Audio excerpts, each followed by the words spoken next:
In the remote village of San Lorenzo, nestled deep in the countryside, life was simple and uneventful, until the whispers began. Stories of an ancient curse had haunted the village for generations, but no one dared speak of it openly. That is, until the animals started dying.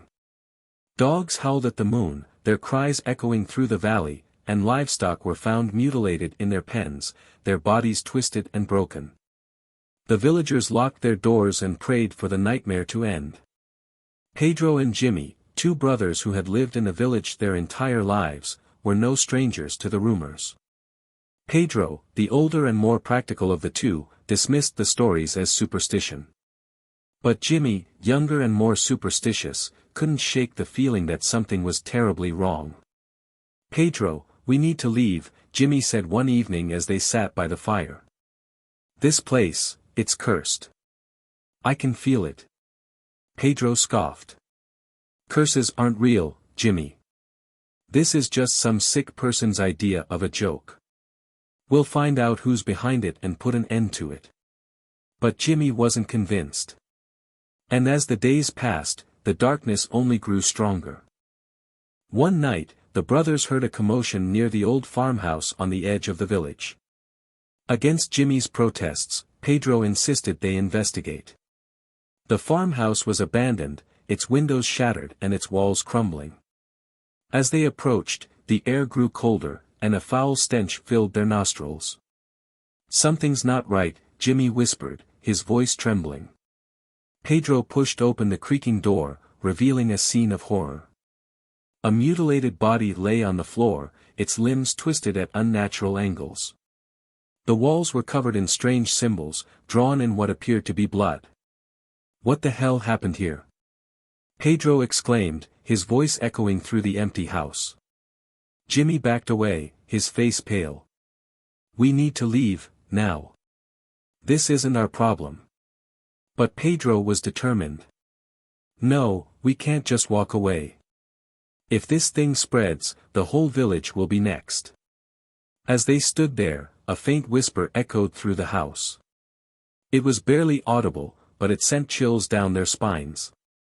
"Did you hear that?" Pedro asked, his voice barely above a whisper. Jimmy nodded, his eyes wide with fear. "We shouldn't be here." The brothers fled the farmhouse, their hearts pounding. But they didn't get far before they were confronted by a villager. His eyes were black, his movements jerky and unnatural. "Join us. Join us." The man rasped, his voice distorted and otherworldly. Jimmy screamed, "Stay back. Stay the hell back." Pedro grabbed a nearby shovel and swung it at the villager, knocking him down. The brothers didn't wait to see if he'd get back up, they ran for their lives. But running wasn't enough. The evil was relentless, and it was hunting them. As they struggled to survive, they realized the only way to stop the curse was to confront its source. Desperate for answers, the brothers sought help from Mirda, a reclusive woman who lived on the outskirts of the village. She was known for her knowledge of the occult, though few dared to speak of it openly.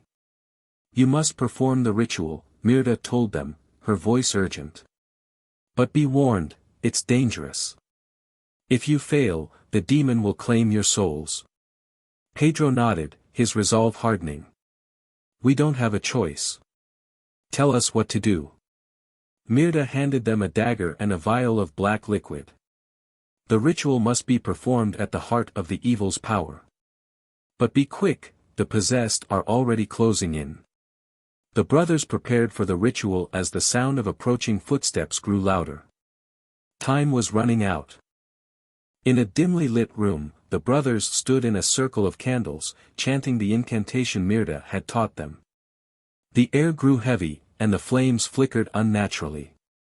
Outside, the possessed were closing in, their guttural growls growing louder with each passing second. Jimmy's hands shook as he held the vial. "Pedro, it's not working. What do we do?" "Keep going." Pedro shouted, his voice desperate. "Don't stop." The door burst open, and the possessed flooded into the room. Their eyes glowed with malevolent light, and their twisted forms moved with unnatural speed. The demon's voice boomed, shaking the room. "You cannot win. I am eternal." With a final surge of determination, Pedro plunged the dagger into the ground, completing the ritual. A blinding light filled the room, and the possessed collapsed, their bodies lifeless. For a moment, there was silence. The brothers caught their breath, their bodies trembling with exhaustion. It seemed the evil had been vanquished. But as they walked away from the farmhouse, their faces haunted, they couldn't shake the feeling that the darkness was still with them. The camera panned to a nearby tree, where a single blackened handprint glowed faintly. Evil never truly dies. It lurks, it waits, and it hungers.